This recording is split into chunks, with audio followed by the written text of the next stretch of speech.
உங்களுக்கு எதனா தேவைகள் இருக்காமா? தேவைப்படுதாமா உங்களுக்கு? என்ன தேவை? உங்களுக்கு எதனா இப்ப எனக்கு தேவைப்படுது அப்படின்ற மாதிரி எதனா? இப்போ பொதுவா நான் சொல்ல போனா வெக்கத்தை விட்டு நான் விதவைய மாதிரி இருக்கிறவங்களுக்கு எனக்கு என்ன பராமரிக்க ஒரு ஆள் தேவை. இப்போ உங்களால முடிஞ்சது ஒரு இடத்துல வேலை கொடுத்தீங்கன்னா அங்க போய் வேலை செஞ்சுட்டு வந்து இங்க தங்கிக்கிற மாதிரி அந்த மாதிரிதான் இருக்கும். ஆமாங்க, அதுதான். இப்ப உங்களால வேலை சரியா?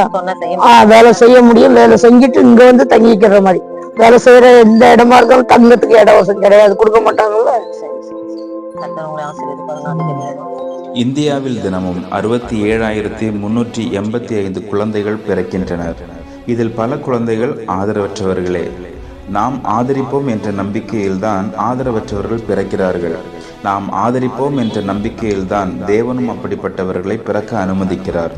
நாம் அவர்களை ஆதரிக்காத போது ஆதரவற்றவர்களுடைய நம்பிக்கையும் ஆண்டவருடைய நம்பிக்கையும் பொய்த்து விடாதா?